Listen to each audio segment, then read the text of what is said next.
Hello, hello. My name is April Malone with Yes, I Work From Home, and this is the podcast. Today I have Emily Langr with us, and she is the wife of my first cousin who was my first guest, episode 1, Ryan Langr.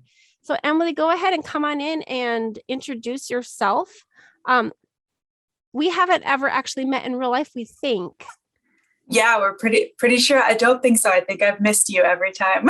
Yeah, but so Ryan and I share a grandmother, and they were actually living in the same home with my grandma for a little while before she moved into an independent apartment.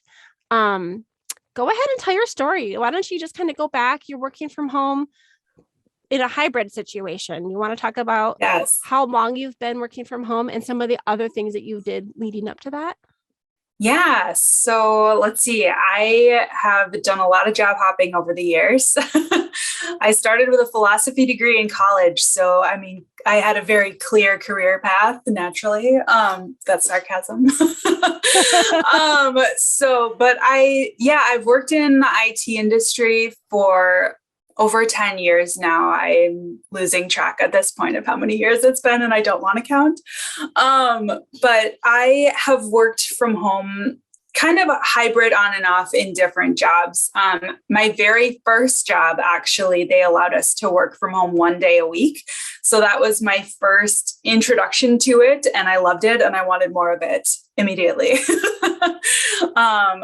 Of course, that was before I had children, and so it worked a little bit better then. It was a little easier.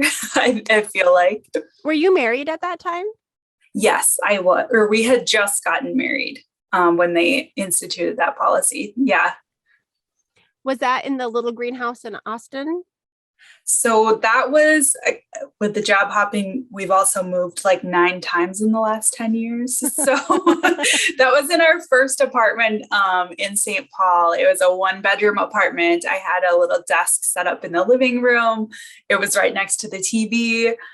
Ryan wasn't usually home, so it worked out that it was me and the dog. And so it was really easy to just focus and, get up and do laundry and that kind of thing. I just loved the relaxed pace of it and not having to get dressed up for work. And yeah. And then he has been working from home for many years now too, right? Mm-hmm. Yeah. He started working from home. Gosh, I think it was when I started doing Mary Kay. So it was 4 years ago, something like that. Mm-hmm. Yeah. Right. So I forgot to mention that you're in Minnesota, and yes. It's flipping cold in Minnesota. There's a snowstorm outside right now. I'm looking at it. Yeah. That's what you said. That's one of the reasons that you had some availability today. Yes. Yep. I normally work from home now on Mondays and Fridays, which just worked out today. It's a Friday and there's a major snowstorm coming through.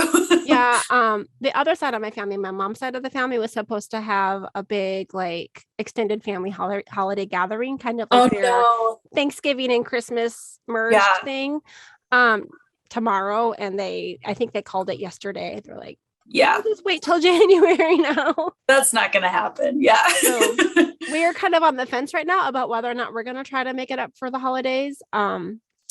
My kids are like practicing wearing like gloves and jackets and things, which I have one kid who literally goes to school sometimes wearing 2 or 3 winter coats, and it's just over. Oh my gosh. It's like 65 degrees here, Yeah.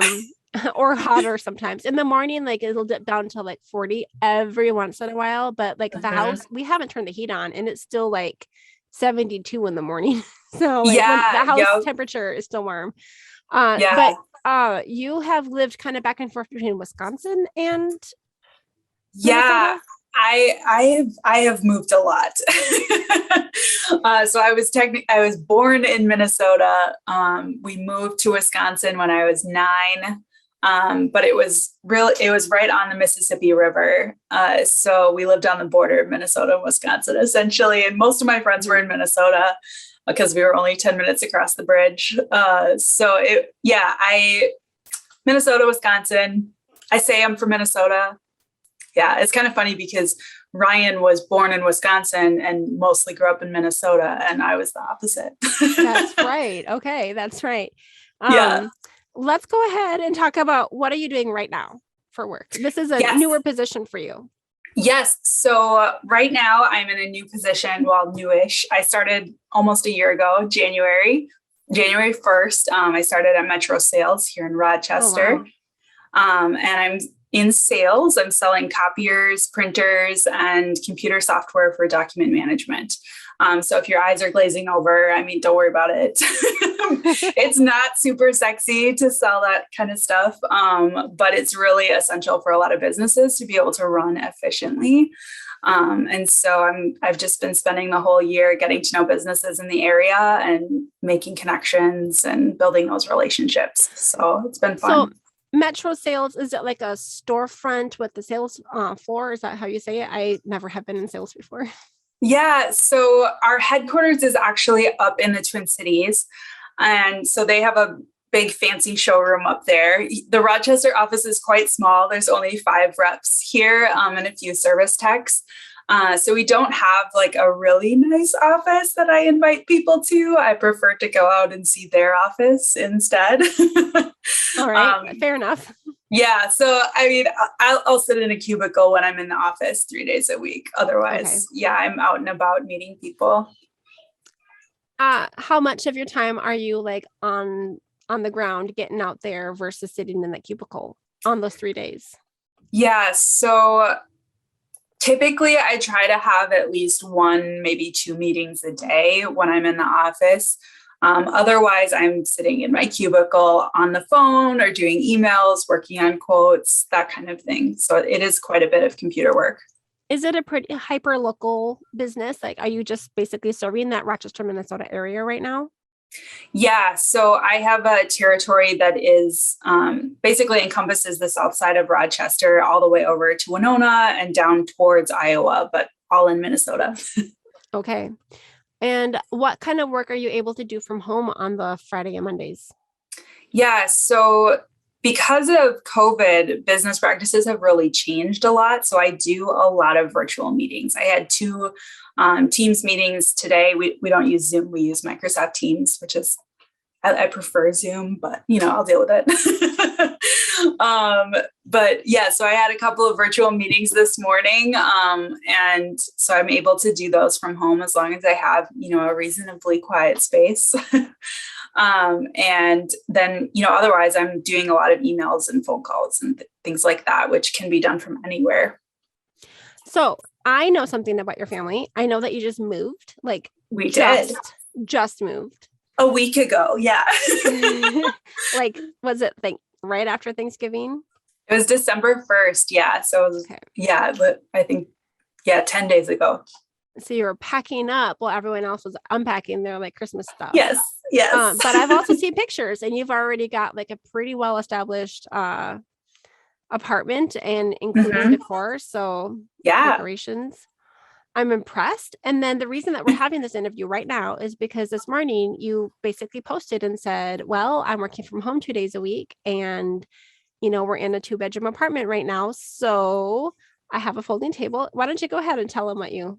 Yeah. So we majorly downsized. Our last place was a big 3-bedroom townhouse with a full basement and a big garage, and we had all sorts of stuff. And we're a 3-person family. It's myself, Ryan, and our 6-year-old.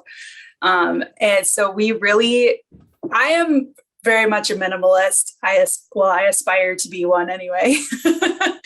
And so the more that I can simplify, I feel like it de-stresses me and, allows us to focus on things that we really care about when we're not just dealing with our house and our stuff. So going down to a small 2-bedroom apartment here in Rochester, which we wanted to get to Rochester to be closer to my office because I was commuting 45 minutes every day. I know that commute. I've talked about it before. Yeah. It can be a deadly commute because Interstate 90 really bad. From Austin, Minnesota, home of Spam, to Rochester, home of Mayo Clinic. That stretch of highway is just particularly terrible, especially in the winter with blizzardy weathers. Okay, just to put it in perspective, there's like how many hundreds of windmills flanking both sides of the interstate there. And the reason is because it's windy. And if you get dry snow and wind all mixing together, it's like whiteout conditions. It's so scary. Yeah, it's That's a why terrible drive in the snow. that is why I moved to Missouri. I had a Yes. winter that was so bad that I was like, I can never ever do that again. Yep. Yep. That's why my parents are in Arizona now too. Like they're in Tucson, and yeah, they couldn't get out fast enough. Yeah. So yeah, we moved into this smaller space. I'm pretty much unpacked at this point, which I'm really proud of myself. I've been spending every spare minute just organizing stuff, putting it away. I think I have like 2 boxes left to unpack. And yeah, I this still have morning, boxes from 10 years ago to unpack. right. That's how it was in my last house. But when you're in a smaller space, it really forces you to get organized. It's amazing. So this morning I was really excited to figure out my home office situation. And I had this little black folding table. It folds in half into this little tiny square, probably like a 2 foot by 2 foot square. So it's like 4 feet when you unfold it. It's a nice height for me, and it's really all I need. Like I said, I'm an aspiring minimalist. And so all I have on my desk is my laptop, which is up on a riser because I'm tall. I'm 5'9", so I need it up high. Otherwise my back kills me. I have a wireless keyboard and mouse. I have a rest thing for my keyboard and my mouse. Got my water bottle, my coffee cup, and my notebook for writing in. And like, that's all I need to work. I'm impressed. That's good. How's that chair? The chair is not great because this is one of my dining room chairs. It's a $15 IKEA chair. I have a little memory foam cushion pad on it, which is okay. And I generally have pretty good posture, but this isn't ideal for 8 hours. So I do try and get up every hour or so and do something. When I did Ryan's interview last year, I think it was like Labor Day that we recorded, and he was my first interview, which was really interesting, but we talked a lot about his chair, and he had been in a kind of a crappy old chair, I think he said. And his problem is the opposite problem. He's like me, like what, 5'2", 5'3"? Yeah, I think he's 5'3". Yeah. So yeah, we're the same height then. And that's just kind of, so it's not probably very easy for you guys to share. We cannot share a desk. No. I can't get in the car when he's been in the car. Like that's right.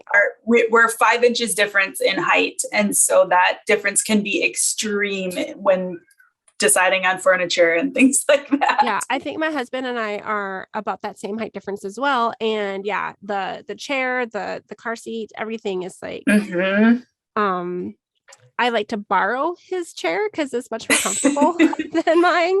I still haven't upgraded. But I think he actually kind of adjusts his height because it is adjustable every time he sits down. Because I think he lowers his chair at the end of the day in order to be able to tuck it under his desk. And so like I don't feel too bad if I sit in it and kind of like screw it all up. I don't want to like mess with someone else's like lumbar support or like tension or stuff like that. But height, that's something that's pretty easy to just up and down. And something else I know about you is I read an article or a blog post that you wrote years ago now about your minimalist capsule wardrobe, which it was actually the first time I had ever really heard of that concept. And I was going to ask, do you still do that? Absolutely. I love my capsule wardrobe. So I was first inspired to do that when we lived with your grandmother because we had no closet space. I think it was a small closet. It was like 36 inches and we both had to share it. And I have been a clothes girl for my entire life. My daughter inherited it from me, where we just love shopping. We love clothes. We love like feeling beautiful. So it was a really big challenge for me to like figure out how to use that closet. And so I started Googling ideas and I came across Project 333, which she has her own blog. I can't remember what it's called, but if you Google Project 333, you can find her, Courtney Carver. She has a couple of great books too.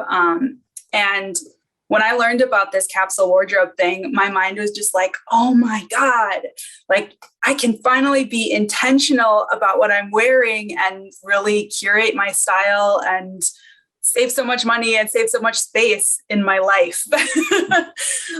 So yeah, I absolutely still do that. Ryan, I think, just naturally does that because he doesn't care as much. See, I think I wear a capsule wardrobe, but I still have the other clothes. And I'll be honest, my weight has fluctuated up and down several times since I started having children. Everyone. Yeah.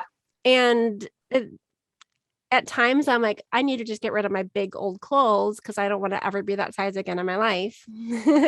And then when I am that size again, I only have like one thing. So I'll just wear that until I, either acquire something else or until I change sizes again. Right. And so like if anybody watches the video of my podcast, you'll see I cycle through, a lot of the same outfits or a lot of mixed into matching, the cardigans. Like I'll wear my cardigans are amazing. Yeah. I know it probably makes me look older than I am or whatever, but yeah, it is what it is. Like when you know what you like it and you use it. And exactly. I think capsule wardrobes are so much about just owning what you like to wear. And I feel like the older we get, the more we prioritize comfort. I know that's been true for me anyway, to the point where, I'm going to wear leggings and a cardigan every day as long as I can, because that's just what I want to wear. And I just have to own it at a certain point and say, this is what I like. One of the things I remember from that article that you wrote is that, it kind of gives you a little bit more space to maybe select higher quality items. It does. It really does. And that can make such a big difference. Because I used to buy all of my leggings and cardigans, at Goodwill, right? Mm-hmm. Which nothing wrong with that. I still shop at Goodwill all the time because you can find amazing there this week there. Yeah. I need to interview clothes in an hour. And I had a whole outfit in an hour. Absolutely. For like $20, right? Like, so exactly. Yeah, I love thrift shopping. But a capsule wardrobe, it allows you to focus on quality over quantity, which is something that I focus on in every area of my life. Like I always ask myself, am I doing this? Am I settling? Like, is this a quantity decision or is this a quality decision? Like, how can I ask myself that? And it kind of goes back to it's that minimalist mindset of, I want my life to be aligned with my values. And for me, that's what minimalism is all about. And working from home is part of that. Mm-hmm. Well, along with that, talking about the clothing, well, obviously if you work from home, you can use your leisure clothes more, but just in terms of like that fast fashion and the waste that whole culture just generates, like it makes me really feel good about the fact that I can rewear my clothes. And that actually going back to Goodwill, there's a lot of variety of quality there, and you can find some high quality stuff. I think the shirt that I wore for my interview the other day was like Ann Taylor, and it made me feel good, and I liked it. And they didn't have the dressing rooms open, so actually I was like, I'll just tell my story. I had my arm covered with like 3 blazers, 3 pairs of dress pants, and 1 dress shirt, and I was going to go to the fitting room, and it was closed. It was like all the fitting rooms are closed due to COVID-19. I was like, crap. So I put them all up on the on a hanging rack where normally people would put their rejects after trying them on, next to a mirror. And I just like whipped off my outer sweater in the store. I had an undershirt, and I just tried on all the blazers, and they all fit. And as I was doing that, I got another phone call for another job offer. Wow. And the guy was like, would you like to come and meet us tomorrow? It was a job that I applied through our school district. And so I actually will be working on site a little bit in the next semester. It's temporary. And he was basically offering the job to me, and I was like, did you want to meet me? Yeah. and like I had my other interview like in an hour, and I'm still needing to find my outfits, and I'm talking to this guy and like trying to coordinate. And when I saw the sign, I basically just put everything back on my arm, and I just like bought it all. So $72, it's including a pair of boots. I had 3 blazers, 3 pairs of pants, and a dress shirt and a pair of boots. Yeah. Wow. And you like, if you go to DSW, you can't get a pair of boots for $72. Yes. I like them too. But the thing is that if you find something that that is going to be high quality, you can hang on to it for several years rather than it just like dying on you in a few minutes. Yes. Yep. Absolutely. And so did that whole portion of your life that kind of like, I mean, her house, she did have a basement in there. Um, Yes. but it was not a big house. So did that kind of like, No, is that where the minimalism started? it really did. So Ryan and I, we lived in 1-bedroom apartments prior to that in the cities. And then, yeah, we moved in with her, and I think it was a 3-bedroom house with a bathroom upstairs. But then the shower was in this kind of half finished bathroom in the basement. And so it was a struggle to kind of integrate our stuff with her stuff. And we were only there for 6 months. I'll just say it. My grandmother Okay, she had many years of things. many years. Yeah. And she had several children, and, just a lot of like memorabilia and photos and collectibles. There was just, there probably wasn't a lot of space for you. There wasn't. And your own. Right. And we helped her like clean out the house because she was getting ready to move. She kind of knew at that point that she was going to be moving soon. So we did help her clean out. But I remember that tiny little closet that I was telling you about. There were a bunch of shelves in it. And I pulled out, I kid you not, I think 5 accordions were up in that closet. I couldn't believe it. I was like, who has this many accordions? Yeah, my family. Your side of the family, it makes sense. Yep. Yeah. So that room that you guys, I think, lived out of was my grandfather's like office / storage room / workshop / all of his hopes and dreams were like also, I mean, I think it was a big deal when they cleared out that room. When you guys were coming. So yeah. There's a lot of memories in there. So many memories. Yeah. And so, that was really the beginning of minimalism for me, because I mean, I tried it. I told myself, this is temporary, so I'm just going to try it. And so we had most of our stuff in storage in the basement, and, we pretty much, we used that bedroom, and then we had our couch in the living room, and then we just kind of used her stuff, and just lived together that way. But yeah, it really started our minimalist journey. I shouldn't say it was mine. Ryan isn't much of a minimalist naturally, but he's kind of gotten on board over the years just because he sees, how much less time we spend on our stuff in our house, and how much more time we can spend together and traveling and doing the things that we love.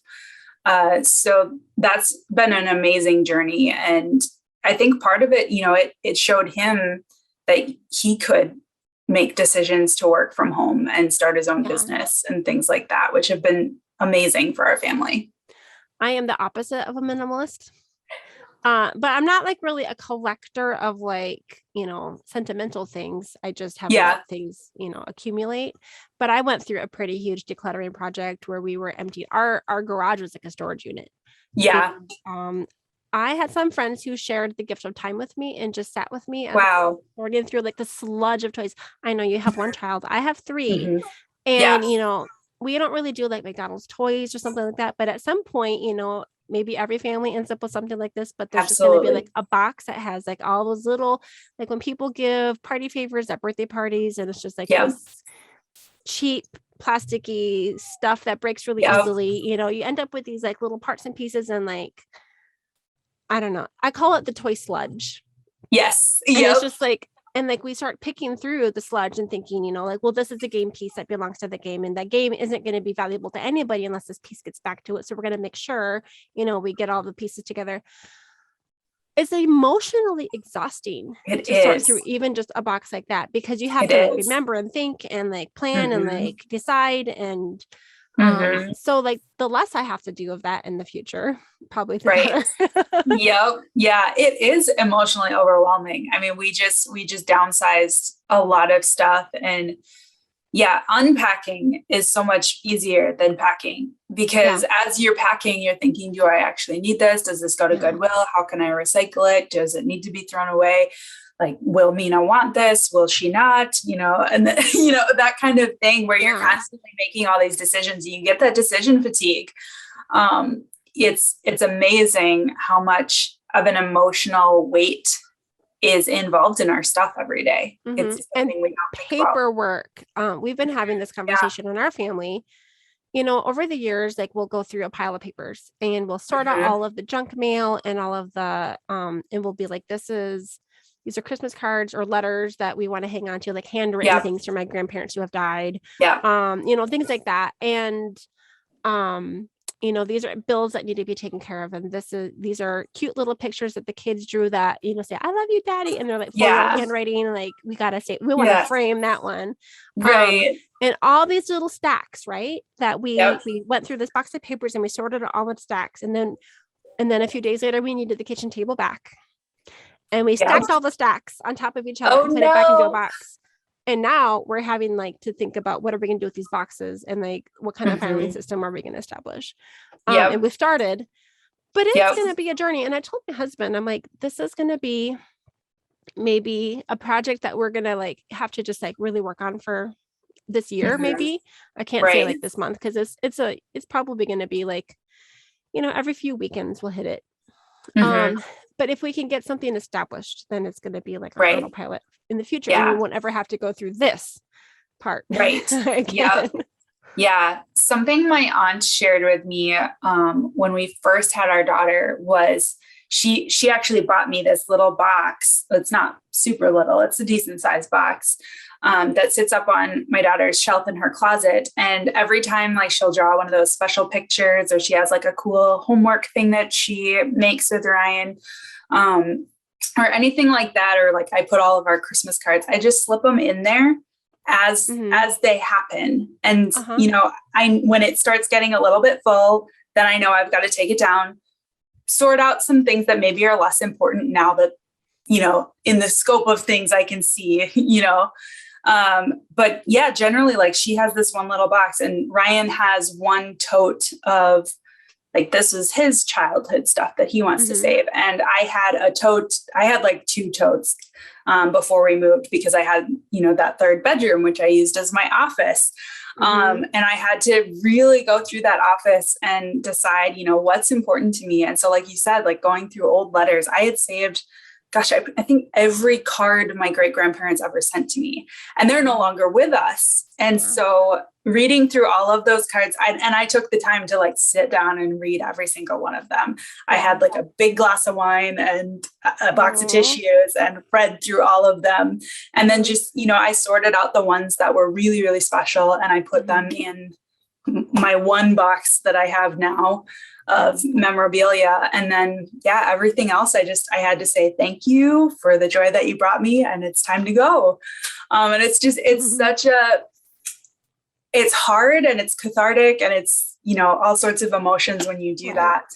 Yeah. My brother, I have a brother who has been helping my mom go through kind of her own little decluttering adventure right now. They're kind of resorting.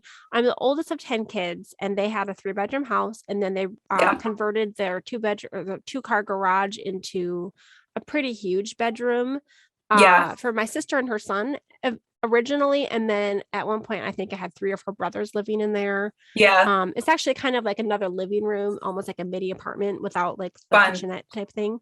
Yeah. So anyway, they're kind of just like rearranging some bedroom stuff. They're doing some renovations in the house. There was like a leak or something and they had to do some repairs and like, so one bedroom was out of commission for a little while and some people were sharing and kind of sorting things around, and they're just he's helping my mom go through stuff, and they're getting to the part where they're hating the photos. And my brother was like, okay, so most of the photos are of the first 3 kids.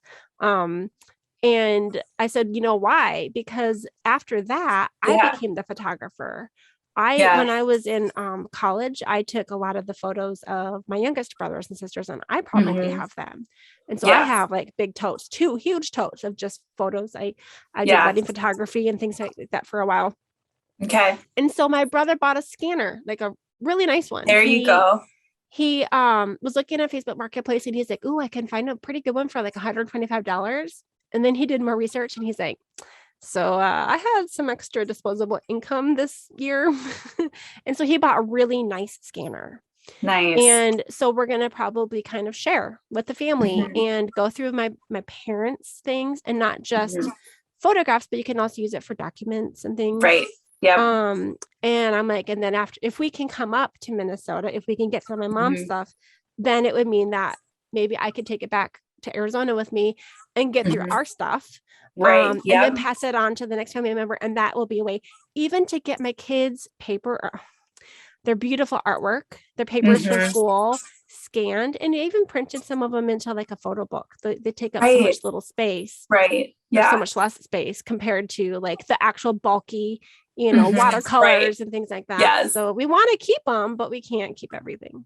Right. Yeah. Digitization is such an amazing tool for all of that paper clutter. And that was the biggest thing that I've learned over the years as I've started working from home a little bit more is, I don't need that much paper for my job. I used to be the person to like print out every little thing. And now all I carry with me is my laptop and this folio, which has, my notebook and then some like brochures and stuff for my business.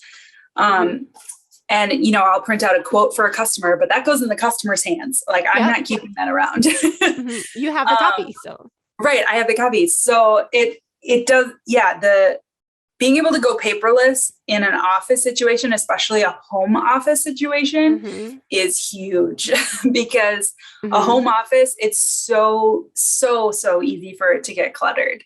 Yeah. And so the more paperless that you can be, the better.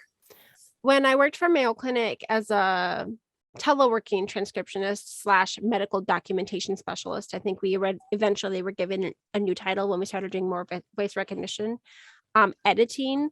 We couldn't print because patient confidentiality, like we can't like print that stuff. When we worked in the office, we were printing everything. Like I was job sharing with a woman who was older than me. She was nearing retirement as I was entering the workforce. Sure. And she, we would have to we would have to type the doctor's notes, and then we would have to review them to make sure, like to do our own QA to make sure we didn't miss something. Yeah. She would print them all. Wow. Often, maybe not all, but sometimes I think more often than not, I think she felt it was easier to see it in paper. And I get it. Like I like paper books. I have not really jumped on the bandwagon of digital books yet. Yeah. Which that would be a pretty cool step in my minimalist attempt. Those take up a lot of space. Yeah. But yeah, paper. Teaching online, I didn't really need paper. That was nice. Right. Yeah. Those 3.5 years. I mean, like, even for the podcast, I have one page that has just like my previous episode. So I can just see like the episode number and the name and the title of who I talked to. So if I want to refer to, I can just see it. Yeah. Otherwise, I have like one Post-it note.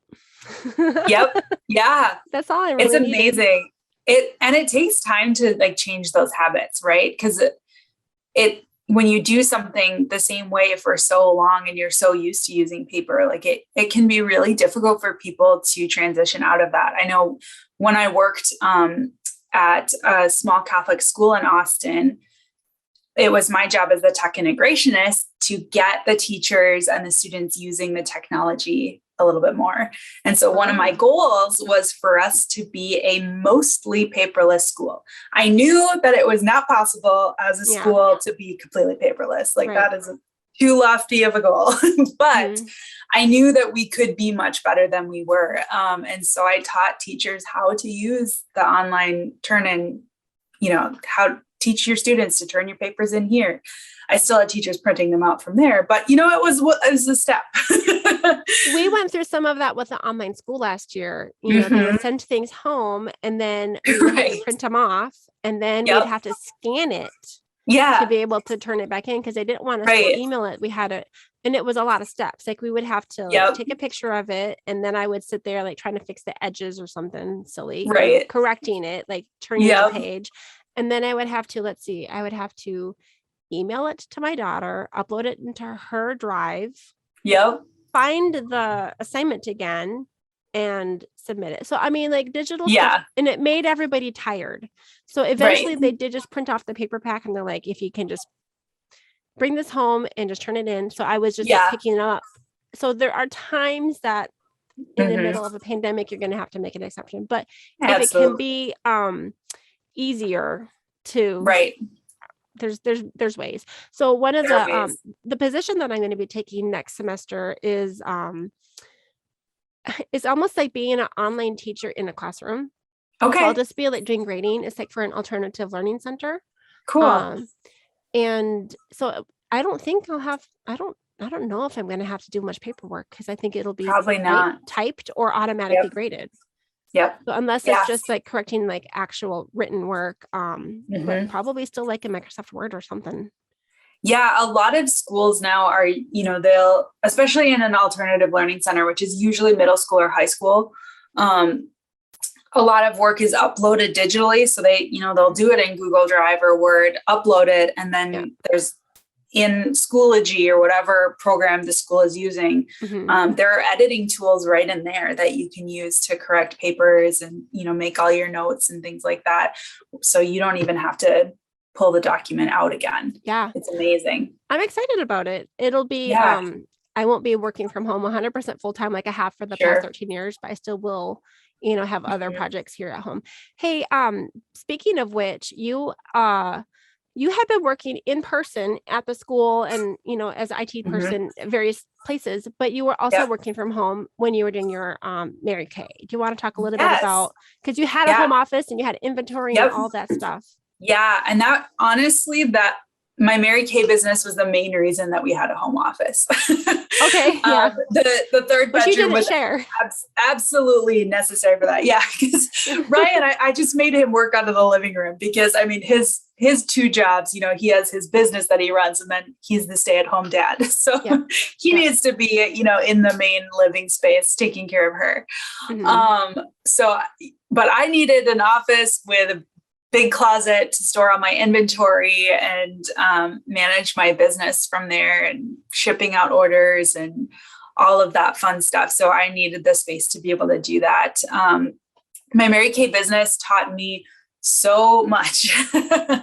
It was amazing to be able to learn, how to be an entrepreneur within kind of a safe guideline. Something people give MLMs a hard time, which is fair in many respects. However, I did appreciate all of the skills that I learned from being in Mary Kay because it taught me how to be a salesperson. It taught me how to manage my business finances. It taught me how to find new customers. It taught me so much. And it's the reason that I have the sales job that I have now. Right. Okay. Is because of all of those skills that I learned in Mary Kay. And as a leader in Mary Kay too, I became a sales director. I had the car and everything. It was super fun. Wow. And that really helped me learn how to manage and lead other people as well. So many skills that I learned from that and working from home in that business, because I did run that business during COVID, and learning how to do online parties and interact with customers that way. It taught me a lot about working from home because I had to keep my office organized. I had to keep, the ergonomics with my desk chair and things like that because I was on the computer at that time because I was working a day job and Mary Kay, I was working about 70 hours a week in front of a computer, which was rough on my body. My eyes started twitching and stuff after a while. And I told my eye doctor about it. And he was like, you just need to get off the computer. But yeah, I learned a lot working from home with that job and managing that. Are you still balancing all these things? Are you still working those long hours right now? I am not. So like I said, at the beginning of COVID, I was doing all of that. I was working 40 hours a week in my day job and then doing averagely 30 hours a week for Mary Kay, between all the mentorship and helping my customers and holding appointments and things like that. And I think what COVID showed me and my family is that we needed to reevaluate our priorities. Because all of a sudden, COVID, shutdown happened at the end of March, and my Mary Kay business for a couple of weeks there just stopped because we weren't prepared to shift to online quite yet. And, my day job I was working at a public school at that time. So it was like chaos trying to get that all figured out. And when the world just stops like that, it just makes you think about like what's important. And, all the fear and things that we experienced and, now spending so much time at home.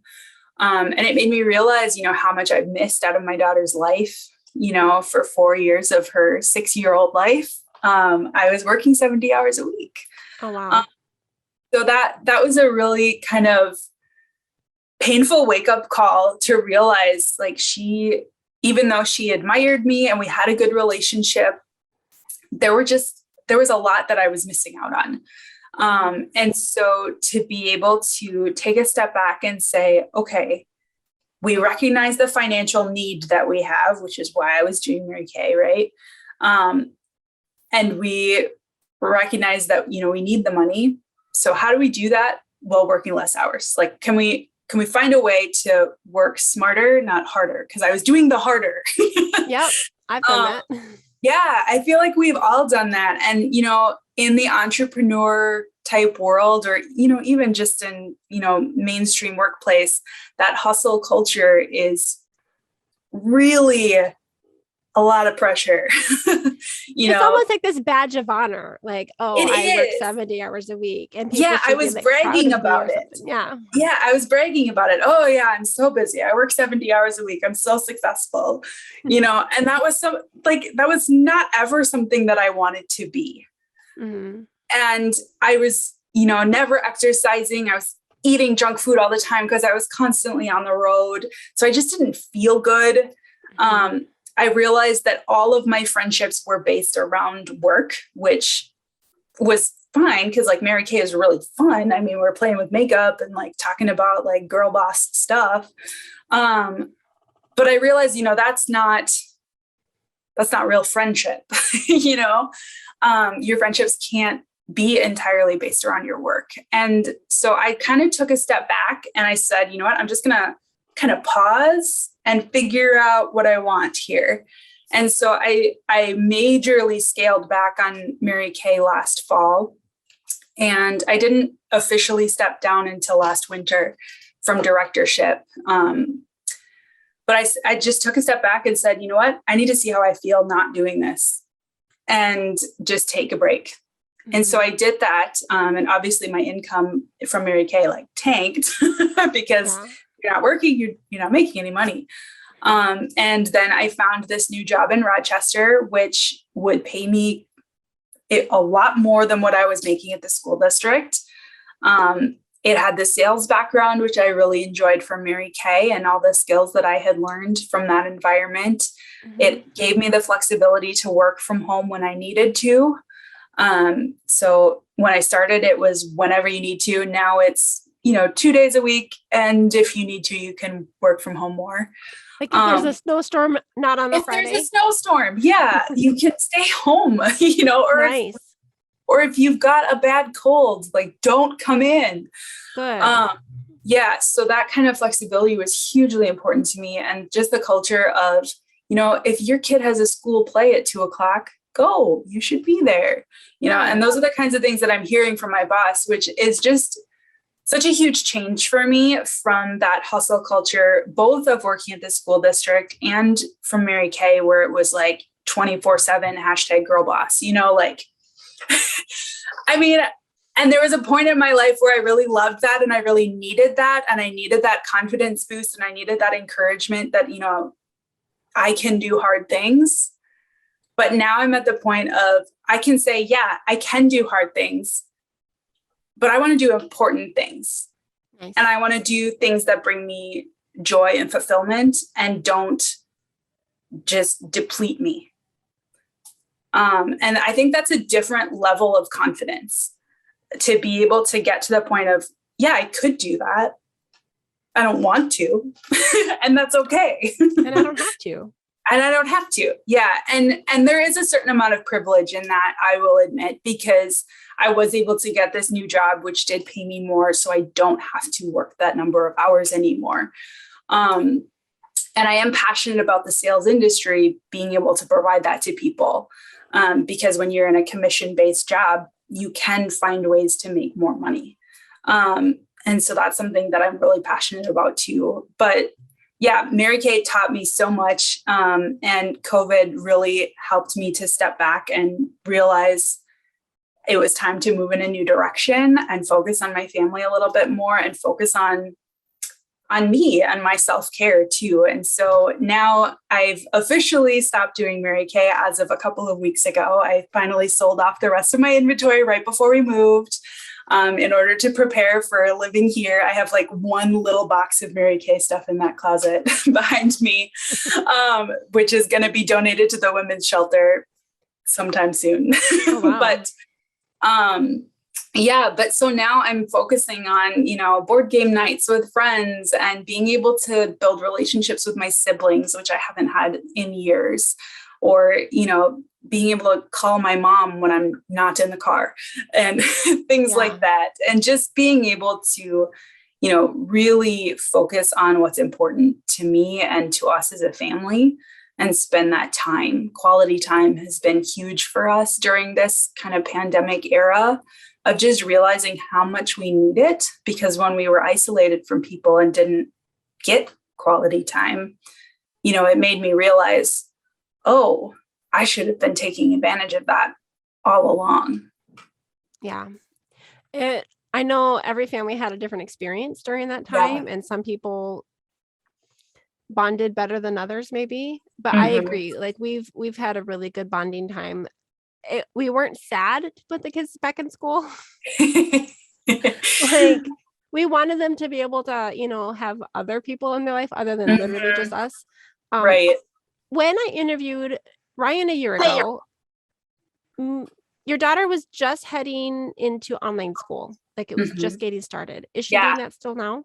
She is. Yeah. And we have conversations about that all the time of, hey, do you want to go to school? Would you rather stay home? And, as an only child, she has a lot of privilege to be able to be part of that decision. Cause I think if we had more than one kid, they probably wouldn't have as much say in that. We had a family conversation. We just said that everybody has to agree. Right. Yeah. This is a democracy and we all do the same thing. Yeah. So, but for us, we really love that everybody's home and, we do our best to get along. We don't always get along.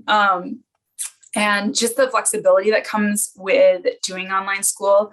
So kind of a fun fact about me is I actually graduated from an online high school.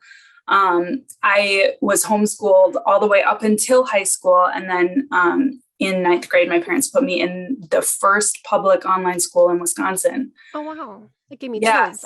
I actually also was homeschooled for 7 years, but my senior year, I went to RCTC, the community college in Rochester. Yep. Yeah. That was an option for me too, of being able to go to a community college. We didn't have as many great options in Wisconsin. My parents put me in this online school and I loved it because my kind of one of my biggest values is freedom and flexibility, so working from home and doing stuff from home is huge for me because I like to be in control of my time. And so in high school, I would get up early. I got up at 6:30 or 7. I had, my breakfast on the back porch with my cup of coffee and my onion bagel. That was me every morning in my pajamas. And I would go have breakfast with my parents on the back porch. And those are some of my fondest memories. And then after that, I would go upstairs to my room. I would get all of my schoolwork done by noon. In the afternoon, I had a nannying job that I worked 30 hours a week. I did the same thing. We had the same situation. Yeah. And it's an amazing experience for kids that it works for. Yep. And I will always say, it really depends on the kid. If you're thinking about online school, if you're thinking about homeschooling or unschooling, or whatever you want to call it, it really depends on the kid. So for me, it worked really well because I was really self-driven and motivated by the idea that I got to control my time. For my brother, it didn't work quite as well because he is more socially motivated, which, that's a story for him to tell. But for my daughter, she is 6 and in first grade this year, and she loves controlling her time too. Mm-hmm. And so, just today I was listening to them work on school in the background, and, Ryan said, okay, 10 minutes until we're going to sit down and do school. And she had spent the relaxing morning on all of her little creative, imaginative activities. And then this afternoon, they were going to really hone in on school. And she said, oh, can I have an extra 10 minutes? And Ryan goes, okay, but we're setting a timer. And so, they're able to negotiate that. And she's able to have all of this, creative flexibility being at home with him. And, being able to cater the content to her learning style too. Kind of that individualized learning is amazing in an online school. So, but we still have the structure of a public school curriculum. So it's the best of both worlds, I think. Mm-hmm. I actually just had a thought. It makes me wonder if people who were part of that like homeschool community or culture growing up might be more interested in working from home. I've often wondered that, very often. When I interviewed for the for this alternative learning center that I'll be helping at,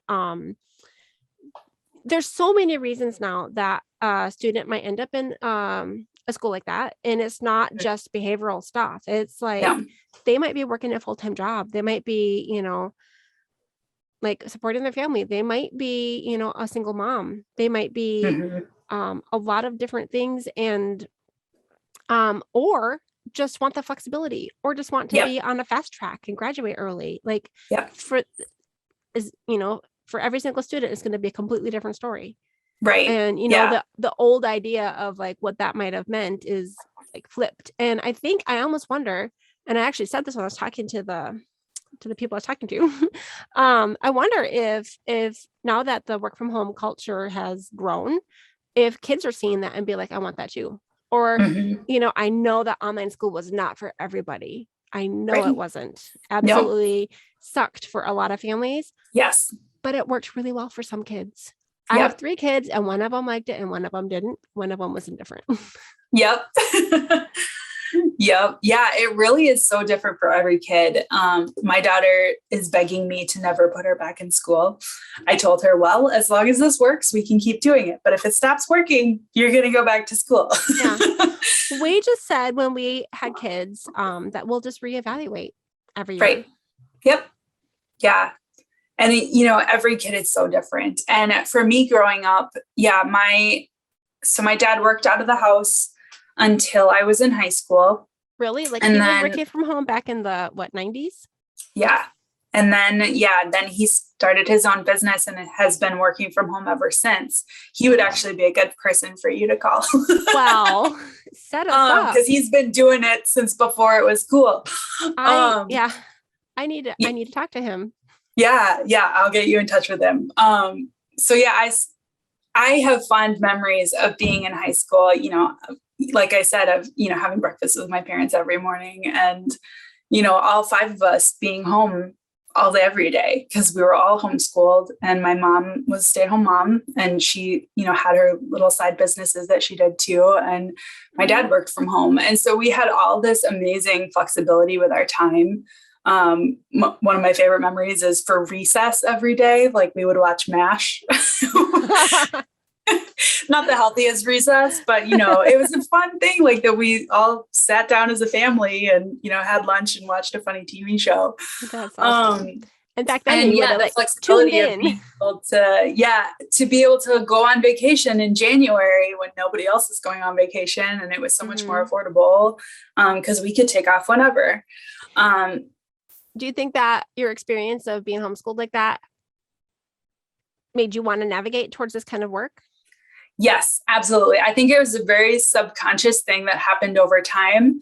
But I remember the first few jobs that I had, I struggled to be on time to work. I was never super late, but it was never like completely punctual. Okay. And I hated being hourly because it was, somebody controlling my time.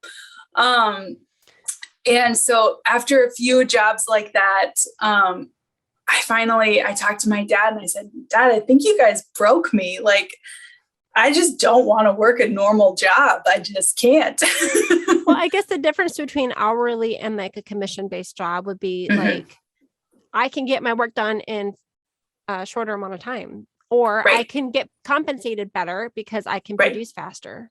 Yep, exactly. I get it. So that control over your income and over your time is amazing. So I love the sales field for that. And it, on top of that, being able to work from home, it's like the ultimate flexibility, right? Yeah. But yeah, and now my brother works from home quite a bit. His wife works from home. My sister works in the healthcare industry, so she can't really work from home, but she doesn't have like a normal schedule, being in healthcare. She's working shift work and things. So it's funny to see how all of us have grown up and picked careers that were more non-traditional. And that we all crave that kind of flexibility because that's what we grew up with. You can't have that flexibility and then suddenly rein it in. Like, that just doesn't, people don't like that. It's a rude awakening. Yeah. Yeah. What skills have you learned along the way that have helped you overcome some of the original struggles that you had? Yeah. So it's interesting because I sometimes wonder if I ever had kind of your stereotypical struggles with working from home because I was homeschooled my whole life. Because when you're homeschooled, you kind of have to learn those skills at a very young age of like, don't get distracted, and your school's on your computer and so's your social media. And, so I feel like I worked through some of those pitfalls in high school. But, still it's easy to get distracted. But for me, I think the way that I think about it, I can get just as easily distracted at work. And I told my boss this on a number of occasions. Sometimes I think I get more done when I'm at home because I don't have my coworkers like on the phone all around me, or, they're making jokes or whatever, goofing off. Whereas when I'm at home, I just shut the door and, sure, once in a while, a 6-year-old will come running in here or a cat's going to climb on my keyboard. But for the most part, I can control my space and time a little bit better at home. And when I am, wasting time at home, I'm still doing something productive. I'm switching the laundry. I'm running the dishwasher. I'm wiping down the bathroom quick. Which is going to give your eyes that break that you needed from the computer, which is going to make you a better worker in the long run. Exactly. And your body. Versus like me standing up in my cubicle, having a half-hour conversation with my coworker about fishing or hunting. I work with all guys. And I mean, I like fishing and hunting too. It's just not my normal thing. But I could waste half an hour at work just chatting with my coworkers, or I could be at home switching laundry. To me, it's like my productivity is pretty much the same no matter where I'm at. Okay. Yeah. Because you need that mental break. Yeah. You need that mental break throughout the day. They say you should get up every hour or so for 10 minutes and just do something else. And so to be able to do that at home, I feel like it's a win-win because I'm not actually wasting time when I'm at home. I'm doing something else productive, whether it's snuggling on the couch with my 6-year-old or, taking a stretch break to do the laundry. That's more productive to me than, shooting the breeze with my coworkers. No offense to my coworkers. It's great, but I get it. Well, and now you get a little bit of both. You're doing the hybrid thing and you are able to make those connections with the people that you work with, but also the connections to the people who matter the most to you. Yeah. I love it. And I have realized that I need both because last winter, when I first started this job, we were fully from home when I started, which was really challenging for me because I was so used to going into the office every single day. And so I felt actually confined at home. I felt trapped. I mean, we all felt a little trapped last year, I think.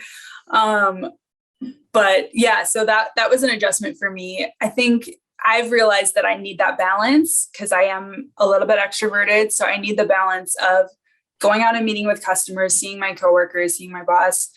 But then also I need these days where it's just like, okay, I'm just going to hone in on all this paperwork that I have to do or these phone calls that I have to do. And I'm just going to get it all done with no distractions. So it's been really nice to have that hybrid environment. And that's my preferred way. I don't think I could work from home 100% of the time just because of my personality.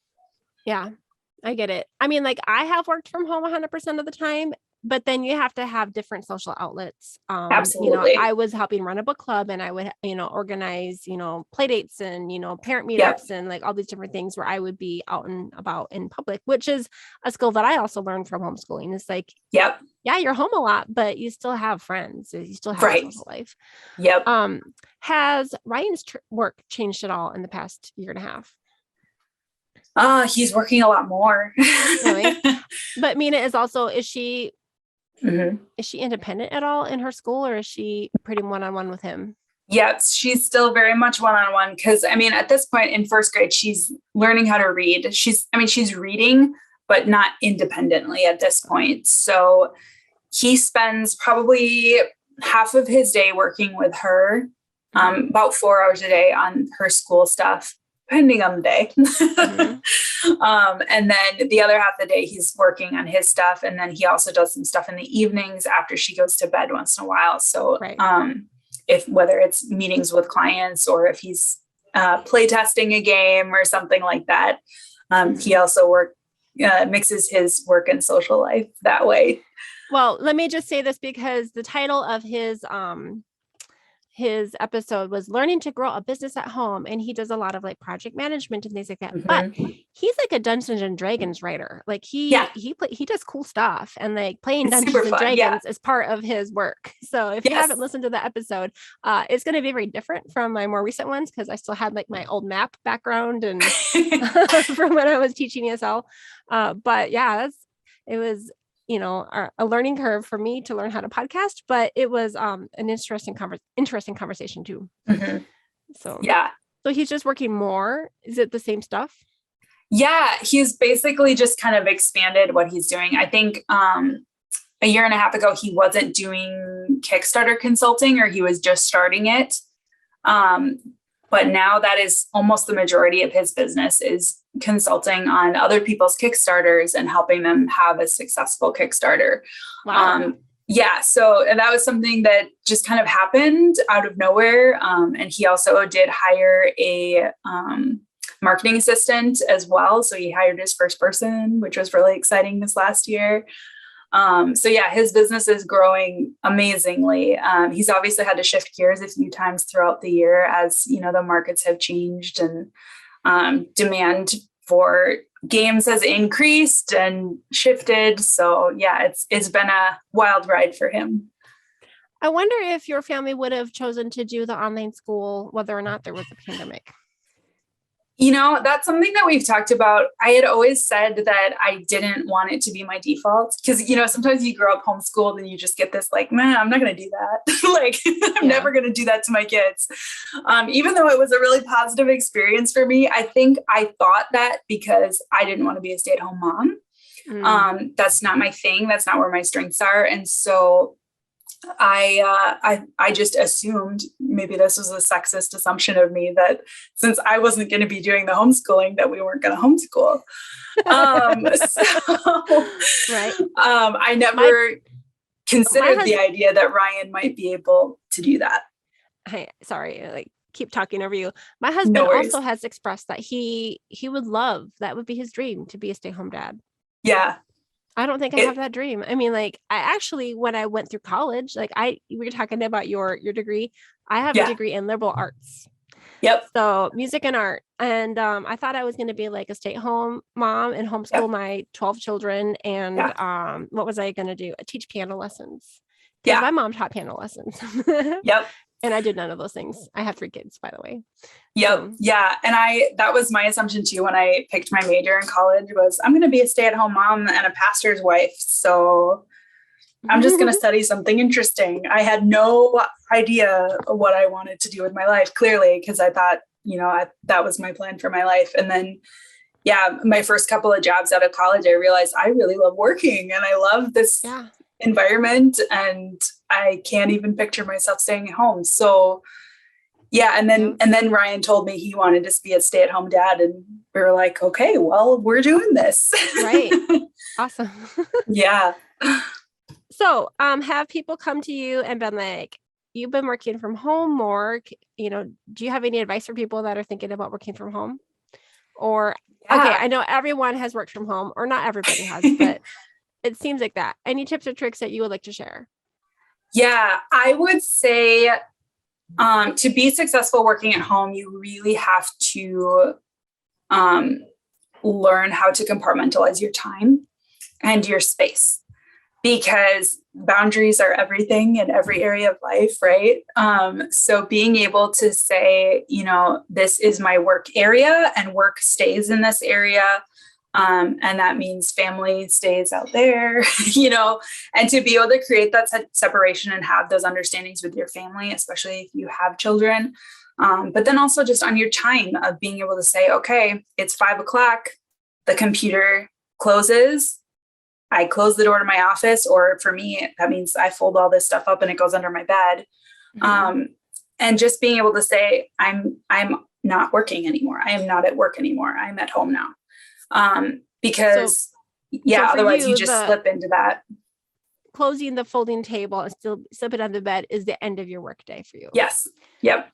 What about Ryan? Is he in the living room again? He is in the living room. Yep. And I would say that Ryan struggles with those boundaries a little bit more than I do.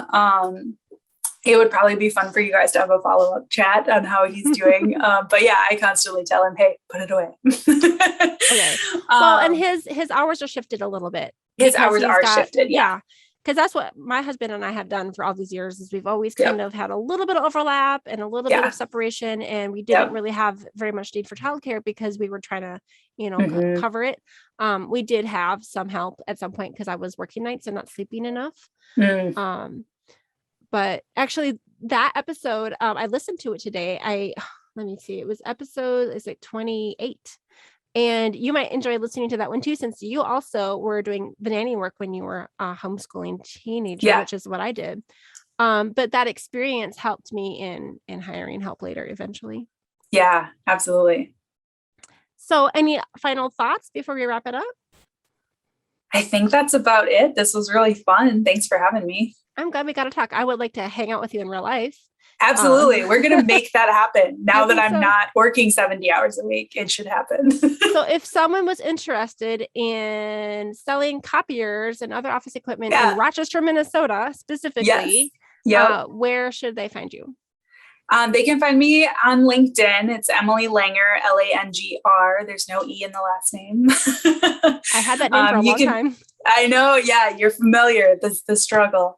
But yeah, you can find me on LinkedIn. We are hiring in Rochester right now, and we are hiring in the Twin Cities. And there's a really great starting bonus for anybody who's interested. And they have a student loan reimbursement program, which is amazing. Student loan reimbursement? Yes. What? I know. Never even heard of it. It's amazing. Wow. Okay. Well, thank you so much, Emily. I think that's it. I think just say hello to your husband and daughter, and I hope that we'll maybe see you in a few weeks, maybe. Sounds good. Well, hopefully the weather clears up for you to be able to drive up. Yep. Stay safe. Thank you so much. This has been Emily Langr with Abram Alone. And yes, I work from home, and we'll see you next time. Thank you. Thanks.